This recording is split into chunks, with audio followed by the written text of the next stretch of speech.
और कोई ऐसा यहाँ मिलन बनता नहीं है। बिल्कुल ठीक है डॉक्टर साहब। पीएमएलएन क्यों ने कुछ लगता है गलत फैसला किया? शहबाज साहब चलकर घर गए उनके 14 साल के बाद। दूसरी तमाम क़यादत मौलाना फजल मान साहब से लेके चौधरी आसिफ अली जरदारी साहब से लेके, तो उन्होंने शहबाज साहब के घर पे जो दावत थी नाश्ते की वो ऐन वक्त पर कैंसिल कर दी, जिसके बाद मसाइल पैदा हुए। और उसके बाद चौधरी शुजात साहब एक एक दरवाजे पर गए हैं।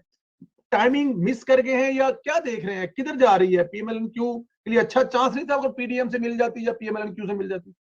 देखिए, शहबाज शरीफ का 14 साल बाद जाना, इस सियासत में ये चीजें होती हैं जी। और शहबाज शरीफ की जो सियासी सोच है और उनकी हिकमत अमली है वो बड़ी कंस्ट्रक्टिव रही है। वो जज्बात में आते तो हैं, तकरीर तो जरूर करते हैं, लेकिन उनकी हिकमत अमली तौर पर जो है ना बड़ा पॉजिटिव एंड कंस्ट्रक्टिव है। उनका अगर वहां जाना है था पीएमएलक्यू के वहां पे मिलने, तो ये पीएमएलक्यू के लिए, चॉय शुजात के लिए, मुनीस इलाही के लिए, परवेज इलाही के लिए, उनकी फैमिली के लिए बहुत खुशाइन बात थी। बात ये थी कि अगर आप गिलास में पानी ज्यादा डाल देंगे तो वो उमड़ आएगा। अच्छा, किसी शख्स को आप कुछ ज्यादा दे देते हैं तो हमारी तरबियत, हमारी जो खसलत है वो ये है कि हम अकड़ जाते हैं कि जनाब हम तो बहुत बड़ी चीज है। तो इनसे भी ये गलती हुई, मौलाना चले गए, आसिफ जरदारी चले गए और शहबाज शरीफ चले गए। तो चुनांचे इनको ये महसूस हुआ कि शायद यही एक लोग हैं कि जिसकी बुनियाद पर पीडीएम जो है इस लेवल पर आके मुलाकात की है और हम बहुत ही अहम किरदार हैं। तो चुनांचे उनकी अकड़ आई सामने। ये एक तकबुराना सोच हुई जिसकी बुनियाद पर उन्होंने शहबाज शरीफ साहब की उस दावत को रिजेक्ट किया।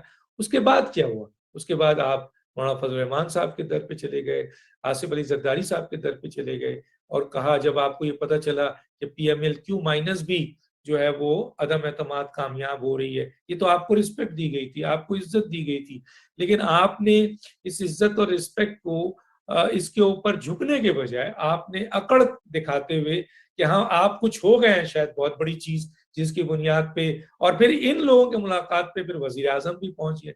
तो चुनांचे ये चीजें, और फिर जाहिर है कि ऐसी सूरत हाल में जब आपका ये रवैया हुआ तो फिर उसके बाद ये अमल जो आपने नहीं ज्वाइन किया, या आपने बहुत बड़ी गलती की जिसकी आप ऐसा करने के लिए मौलाना फजल रहमान और आसिफ अली जरदारी से मौलाना फजल रहमान से आप बात करते हैं कि भाई अब हमारे ताल्लुकात जो हैं वो पीएमएलक्यू और पीएमएलएन में खराब नहीं होने चाहिए, और मैं अब शौय शुजात की हैसियत से मैं इतना बूढ़ा हो चुका हूँ, हम लोग इतने बूढ़े हो चुके हैं कि अब हमारे फैमिली के दरमियान इख्तलाफात नहीं बढ़ना चाहिए, और परवेज इलाही हमारा और परवेज इलाही का उनका नाश्ता ना अटेंड करना ये हमसे गलती हुई है और इसको किसी तरीके से रेक्टिफाई करें। मौलाना साहब ने कहा आपने मेरी बात की भी बेइज्जती की, आपने उनसे, वो नाराज हैं क्योंकि आपने उनकी रिस्पेक्ट को जो है वो इस तरह किया। तो चुनांचे उन्होंने कहा कि चलें वो बहुत बड़ी गलती हो गई हमसे, और अब जो है हम चाहते हैं कि ये दो खानदान में जो टेंशन थी जिसमें हमसे भी बहुत बड़ी बड़ी गलतियां हुई हैं इसको खत्म हो जाना चाहिए। गोया चॉय शुजात और परवेज इलाही ये चाहते हैं कि पीएमएलएन में खास तौर पे मीर नवाज शरीफ फैमिली के साथ जो इनके टेंशन थी उसे खत्म होना चाहिए, ताकि आने वाले वक्त में इनके बच्चों के लिए पंजाब में सियासत करना, और हो सकता है कि वो पीएमएलएन के साथ मिलकर सियासत करें। इन हालात को करने गए थे, लेकिन अब जाहिर है कि उन्होंने इतना बड़ा जो गेम खेला था जिससे उनसे गलती हो गई थी। अब नवाज शरीफ पे, ये शहबाज शरीफ पे, खासतौर पे शहबाज शरीफ पे है कि आया इस अंदाज को वो कबूल करते हैं या अपने इस गुस्से की बुनियाद पर इनको साइड में रखते हैं। लेकिन मेरी जहां तक सोच है कि शहबाज शरीफ साहब के अंदर जो है वो इमरान खान वाली खुसूसियत नहीं है कि वो अना अकड़ तकब्बुर और जिसकी इस बात को लेकर वो जो है वो हमेशा के लिए पीएमएल के वो उठा के फेंक दें, नहीं। यकीनन इस वक्त जरूरत है, वो भी आते हैं तो नंबर ऑफ गेम बेहतर होता है। तो मेरा ख्याल है कि कोई ना कोई रास्ता ऐसा निकल आएगा जिसकी बुनियाद पर पीएमएलक्यू जो है वो आपके इसके नवाज शरीफ के हवाले से उनके अच्छे मरासिम हो जाएं।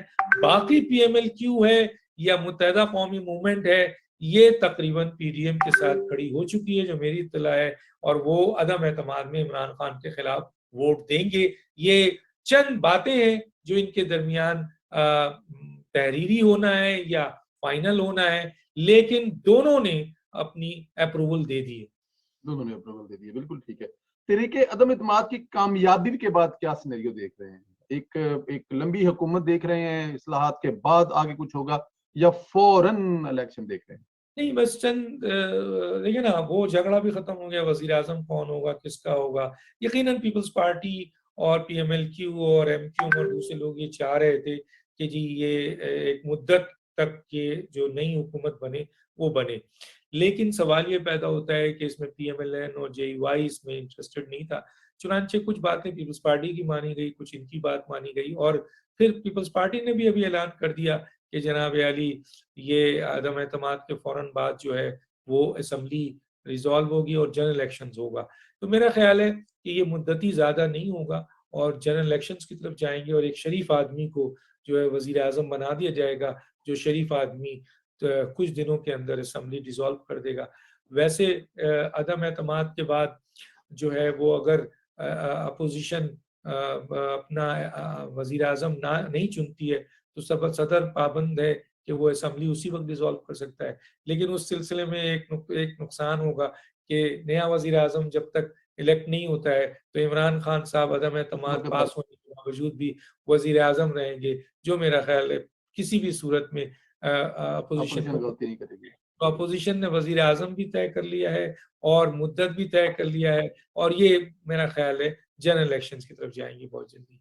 जनरल इलेक्शन की तरफ जाएंगे, आप ये फरमा रहे हैं। डॉक्टर साहब, इमरान खान साहब ने एक छोटा सा सवाल, पुराना सवाल है, काफी पहले